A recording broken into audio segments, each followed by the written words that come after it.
Les podiums, les victoires, voilà bien la seule récompense pour les athlètes de haut niveau. Chez eux, la recherche de la performance est perpétuelle, essentielle, existentielle. En voile olympique et en course au large, en planche virevoltante ou en bateau volant, cette année 2016 fut riche et belle. Nos marins ont accroché des médailles à leur cou, ont gravé leur nom à d'historiques palmarès, souvent au terme de compétitions acharnées, rendant les performances d'autant plus admirables.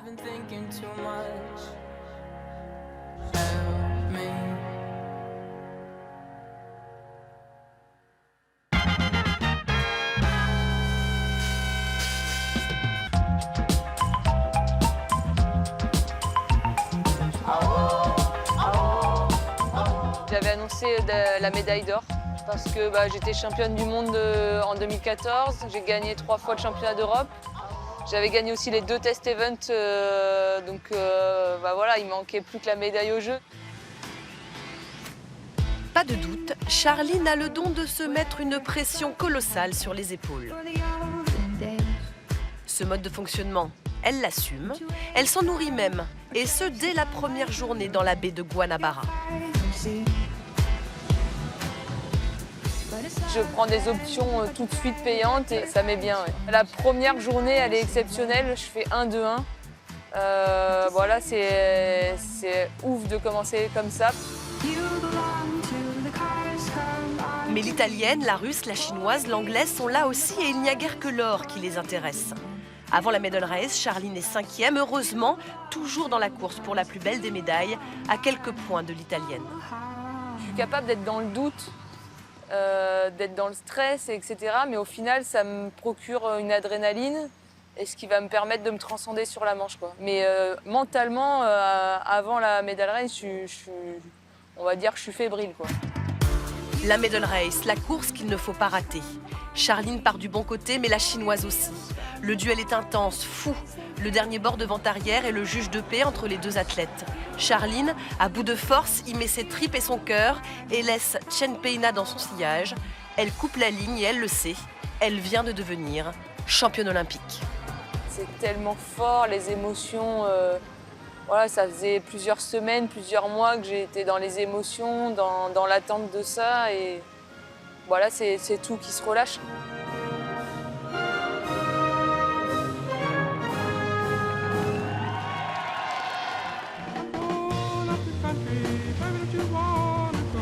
De la baie de Rio à celle de Concarneau, de la régate à la course au large, un monde entre les deux, mais une même exigence, un même souci du détail. Alors François Gabard répète ses gammes avant de se lancer à l'assaut de l'Atlantique Nord. Naviguer en solitaire sur un trimaran comme celui-là, c'est vraiment quelque chose de difficile. C'est des bateaux qui sont quand même techniquement assez pointus. Il faut arriver à gérer cette concentration tout en faisant un effort physique. Mais ça, c'est du sport en général. C'est en foot, faire la passe au bon endroit. C'est au rugby, arriver à glisser entre les personnes. Et dans d'autres sports, pas forcément avec des ballons. Mais enfin voilà, le sens même du sport de haut niveau, c'est d'un côté une dépense physique qui est souvent très importante. Et à côté, être capable de prendre des bonnes décisions en même temps. The Transat, ou la renaissance de la Transat anglaise, celle par qui tout a commencé. Entre le Penduic 2 d'Éric Tabarly de 1964 et le Massif de François Gabard de 2016, 20 mètres de différence, tout le développement de la course au large au fil de ces 50 dernières années. Disparu des calendriers pendant 8 ans, The Transat fait le plein d'inscrits. Ultime, IMOCA, Multi 50, classe 40, la panoplie est large, l'appel a été entendu. Un parcours entre Plymouth et New York au mois de mai. Ça ne se refuse pas. Éric Tabarly avait mis 27 jours. François Gabard se contentera de 8 jours et 8 heures, poussé dans ses retranchements par le saut des Baux de Thomas Covy.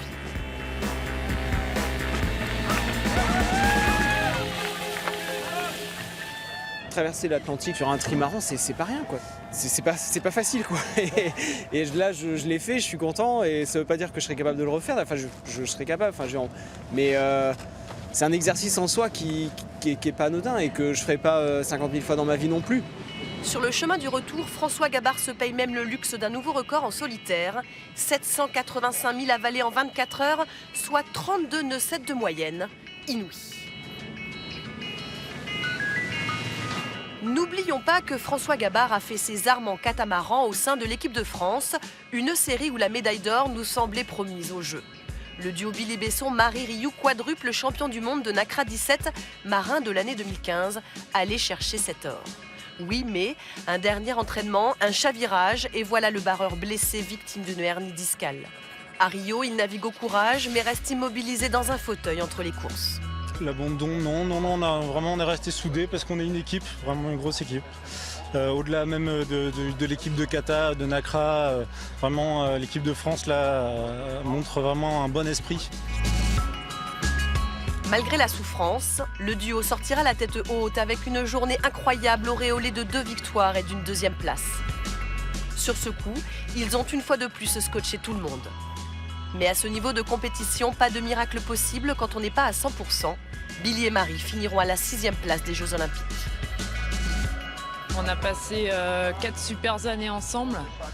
Voilà, on a pris énormément de plaisir. On a eu des titres de champion du monde. Donc ça, c'est vrai que c'était une super aventure.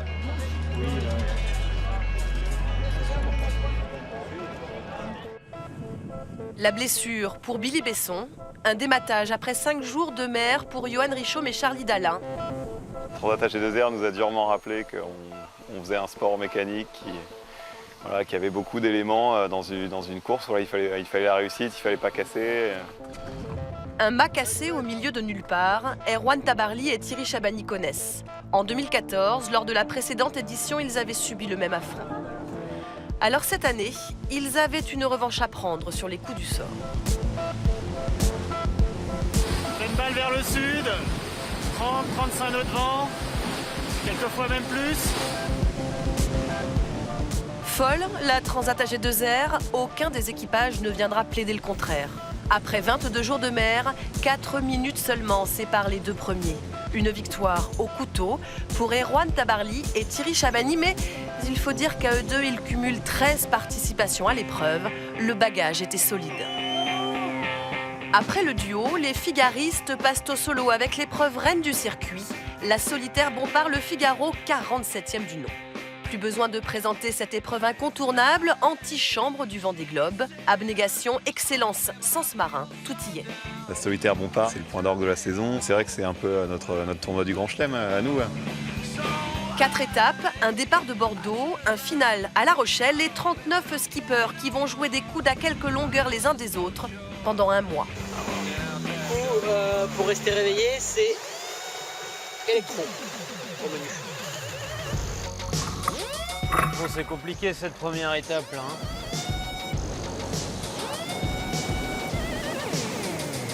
Passage de la dorsale, compliqué. Très compliqué.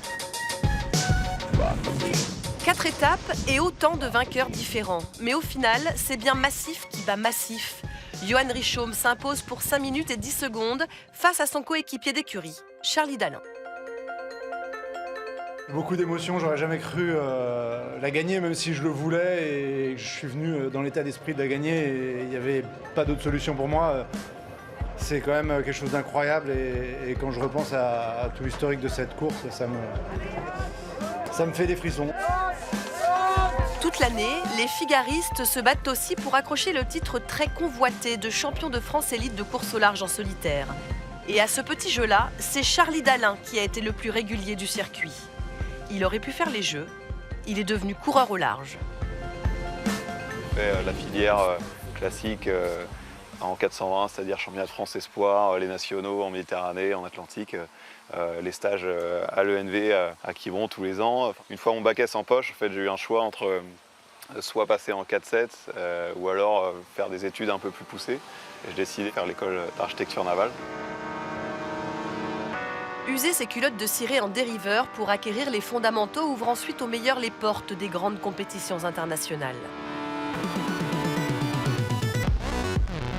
En Malaisie, au championnat du monde jeune ISAF, les Bleuets avaient l'intention de montrer qu'ils avaient bien fait leur gamme. Titouan-le-Bosc en planche à voile et le duo Louis Flamand-Charles d'Orange en catamaran ont prouvé en cette fin d'année 2015 qu'ils faisaient partie des meilleurs de leur génération en devenant champions du monde jeune, comprenez, des Jeux Olympiques pour les moins de 19 ans. on s'est super bien préparé, je pense, et le résultat est là, donc on est vraiment content aujourd'hui. Il me reste encore un an dans cette catégorie, donc j'espère revenir l'année prochaine à Oman. Et après, par la suite, je passerai chez les seniors et pourquoi pas faire les Jeux olympiques un jour. L'autre belle performance de la saison chez les minots est à mettre au compte d'Erwan Fischer et de Thibaut Julien. Déjà sacrés champions d'Europe jeunes, c'est du côté d'Amsterdam qu'ils sont devenus champions du monde jeunes en 49er.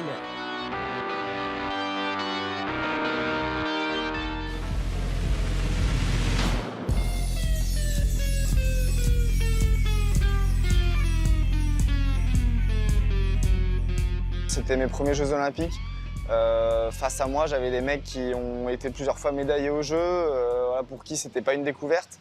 Et voilà, je suis arrivé ici avec l'objectif du podium, mais en sachant que voilà, ça allait être chaud. À Rio, vent, soleil, des conditions qui ont tout pour plaire à Pierre Lecoq lors du premier jour des Jeux.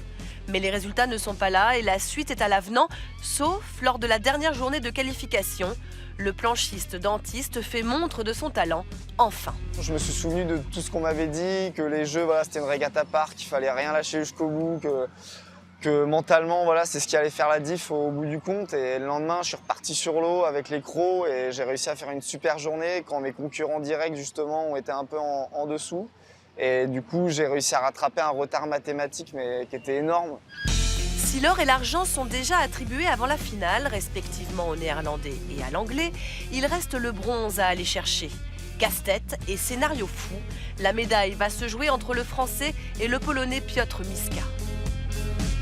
En partant sur l'eau, je me suis dit, celle-là, tu peux pas la louper. J'ai fini toute la manche bord à bord avec le Polonais qui était juste à côté. Et avec une adrénaline incroyable, parce que voilà, je savais que potentiellement la médaille était autour du cou, mais la moindre erreur, ça pouvait rebasculer.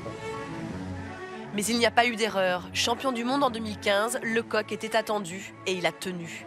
À 26 ans, il apporte la première médaille en planche masculine depuis les Jeux de Pékin. Bravo. Cette médaille, j'ai vraiment été la chercher avec les tripes. Tu te dis que c'est vraiment pour ça que tu fais un sport olympique. C'est pour vivre ces moments-là et il y avait énormément d'émotions.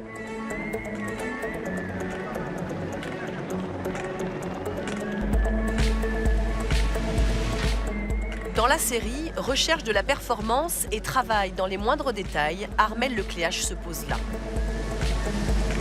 Sur The Transat, le chacal aimerait bien mordre des mollets à quelques mois du Vendée Globe, histoire de rappeler à tous combien ses dents sont aiguisées et son appétit sans fin. À partir de l'âge de 7-8 ans, j'ai pas mal navigué, plus en optimiste. Quand on navigue à partir du mois d'octobre, voilà, souvent c'est des entraînements qui sont assez difficiles parce que voilà, on finit tard le soir. Moi je me rappelais de souvent en rentrant naviguer, on avait un peu les mains gelées, les pieds gelés, mais bon voilà, on aime ça et c'est aussi comme ça qu'on a appris le dur. Cette base, voilà, c'est des bons outils qui m'ont servi pour la suite pour naviguer maintenant quand j'en fais mon métier, que ce soit en Figaro, maintenant en IMOCA ou sur des gros trimarans de course. Armel restera dans l'histoire comme le premier à gagner une transat à la barre d'un monocoque muni de foil. À la clé, un duel mémorable face à Vincent Rioux, 3 heures d'écart après 12 jours de course. Il y a eu jusqu'à 80-90 minutes d'avance, puis c'est revenu à 30. C'est vrai que c'était assez rythmé cette course, il y a eu beaucoup de transitions, très peu de moments de répit. Là, si on avait 10 heures sur le même bord, c'était la fête. Gilles Lamiré, lui, était loin d'être le favori en multi 50, mais en voile les pronostics. Il empoche sa première grande victoire. Thibaut Vauchel-Camus, lui, confirme sa domination au sein de la classe 40, de loin la plus nombreuse sur The Transat.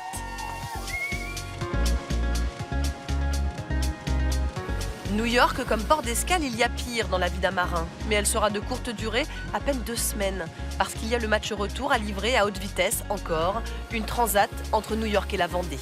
Une course qui va permettre à Jérémy Bayou de sortir du lot. On voit du très très lourd, là il y a 40 nœuds, là ça chauffe, donc faut aller vite, mais faut que le bateau sorte indemne de là aussi, donc voilà, faut faire gaffe. Mais Jérémy Bayou tient bon et son bateau avec. Et qu'elle fait du bien, cette première victoire en IMOCA pour le triple vainqueur de la solitaire du Figaro. Un succès qui conforte un choix vieux de 30 ans. Dans la famille, c'était plutôt foot, mais j'avais les pieds un peu carrés, donc ça m'a pas trop réussi. Et puis, à force d'avoir essayé quelques sports, l'optimiste, j'ai tout de suite accroché, quoi. L'apprentissage a été un petit peu dur, puis après, ça s'est amélioré.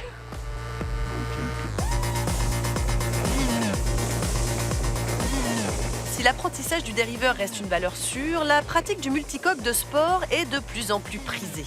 Et depuis que le Tour de France à la voile l'a adopté comme support, c'est toute une nouvelle génération qui est en train d'éclore. L'an dernier, on avait gagné en amateur. Cette année, on a gagné au classement général et c'était notre objectif de la saison, donc on est plutôt content. 24 bateaux, 9 villes-étapes, avec à chaque fois un programme composé d'un raid côtier suivi le lendemain de parcours construits au plus près des plages. Le Tour, ils ont réussi leur pari, les partenaires sont super satisfaits. Nous, sportivement, on n'a rien perdu, voire on a gagné énormément parce qu'au niveau du stress et de l'engagement, c'est bien plus élevé que d'habitude. Et donc voilà, je pense que le Tour de France aujourd'hui, c'est une superbe recette et ça fonctionne. Une bonne tactique, une fine stratégie, des manœuvres au cordeau. Les ingrédients pour jouer la gagne sont connus. Et ils ne changent pas d'un support à l'autre.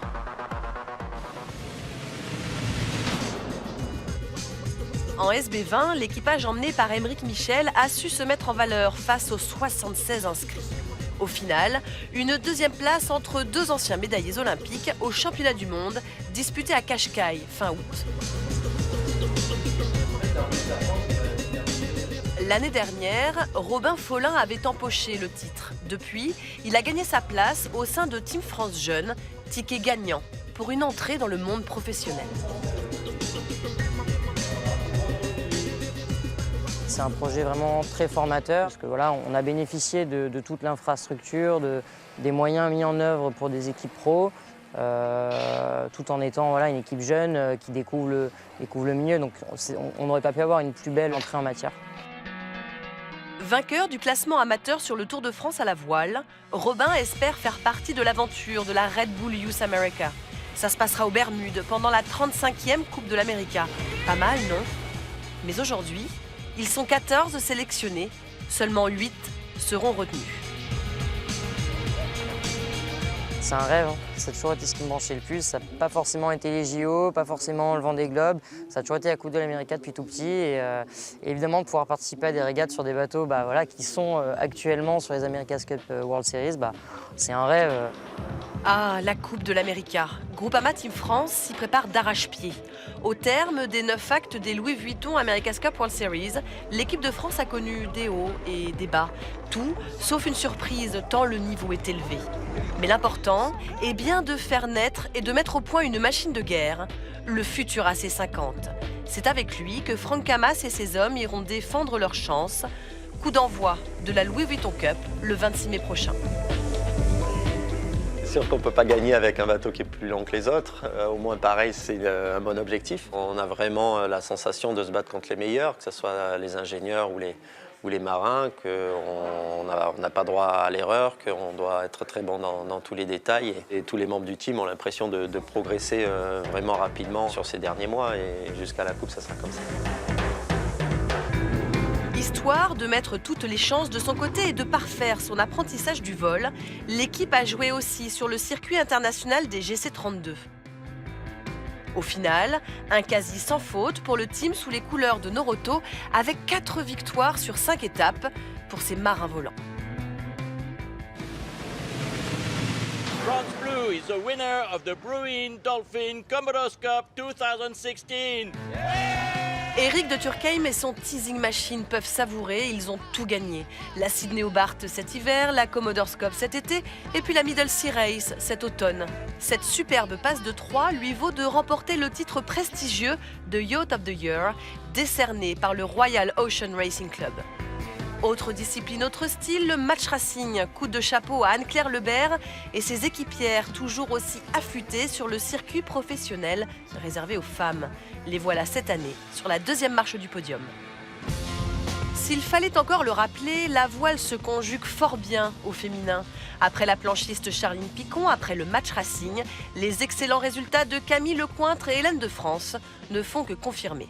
On était consciente que dans notre série en 470 féminin, il n'y avait pas une hiérarchie vraiment établie. Il y avait 5-6 filles qui se battaient et qui étaient capables de remporter les jeux. Être le plus performante possible et pas laisser passer notre chance, c'est cette semaine et c'est la dernière compète et on donne tout.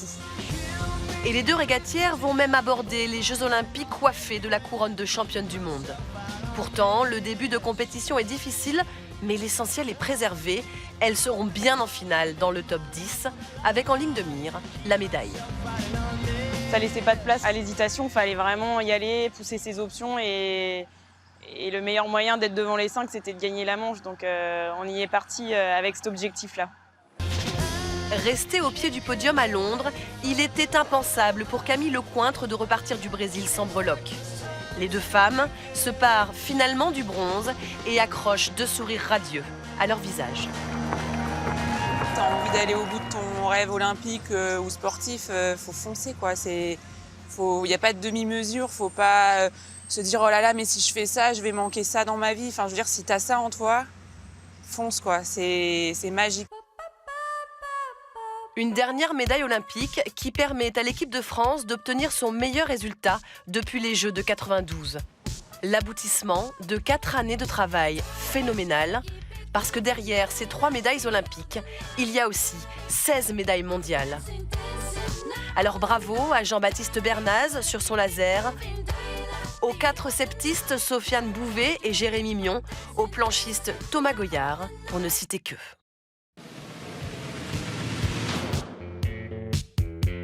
À côté de l'exigence du circuit olympique, le funboard paraît bien juvénile, ce qui ne l'empêche nullement d'avoir des compétitions internationales de très haut niveau, surtout sur le circuit PWA en slalom et en vague. Sauf que pas de vague, pas de vent et pas de bol. Le rendez-vous de la torche, dernière manche du championnat du monde de slalom, n'a pu être validé. Deuxième l'an dernier, Pierre Mortefond restera scotché à cette même deuxième place. La première, ce sera pour l'année prochaine.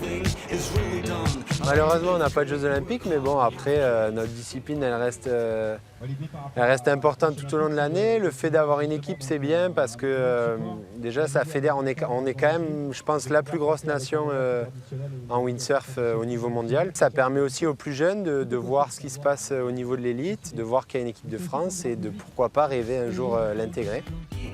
De son côté, Delphine Cousin termine 3e dans cette même catégorie sur l'ensemble de la saison, tandis que Thomas Traversa prendra la 4e place en vague après avoir déclaré forfait pour la dernière étape, la faute à une blessure. Quelques mois plus tôt, une partie de ce joli monde s'était éclatée en plein Paris à l'occasion de l'Indoor de France, un grand show et une renaissance bienvenue. La glisse, le fun, Jan Lipinski adore, surtout sur son prototype à l'étrave ronde, grâce auquel il a trusté les victoires. Avec la Mini Transat 2017 à venir, il vise tout simplement le doublé, puisque Jan est le tenant du titre dans la catégorie bateau de série. Sur le plan d'eau de Soto Grande, il a fallu attendre l'ultime régate pour connaître le nom du vainqueur du championnat du monde en J80. Et fin du suspense, c'est l'Espagnol Raico Tabarez Alvarez qui remporte l'épreuve une 3e fois. Devant Courrier Junior, emmené par Eric Brezelec et l'inoxydable Jerry Transo. Si elle est peu connue en France, la Clipper Race est une référence dans le monde anglo-saxon.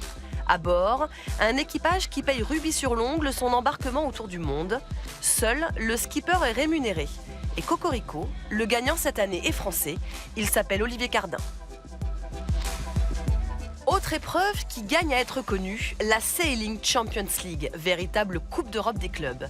Le club de Saint-Quentin en Yvelines a d'ailleurs su fièrement défendre les couleurs de la France en terminant 4e à Porto de Cervo.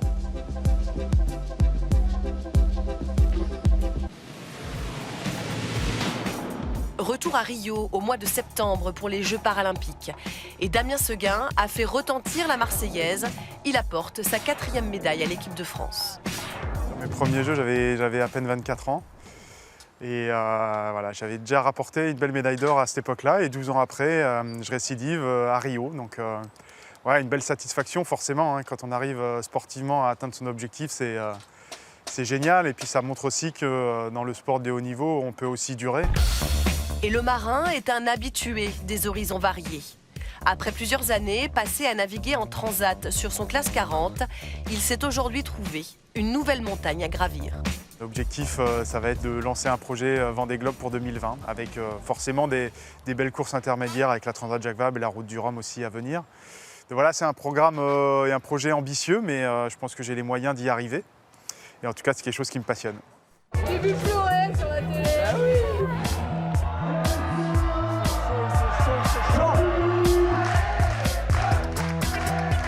Le temps des réjouissances, la fête à terre. Sauf que la planète voile n'arrête jamais de tourner. Alors pour conclure, une pensée particulière pour les skippers du Vendée Globe, qui eux ne sortiront des mers du Sud qu'à la fin de cette année. Pour Thomas Coville, à l'assaut du chrono en solo, autour du monde. Pour Francis Joyon et ses 5 hommes d'équipage qui espèrent passer sous la barre mythique des 45 jours pour décrocher le fameux trophée Jules Verne. À tous, nous leur souhaitons autant de réussite que celles qu'ont connues les équipes de France en cette belle année 2016.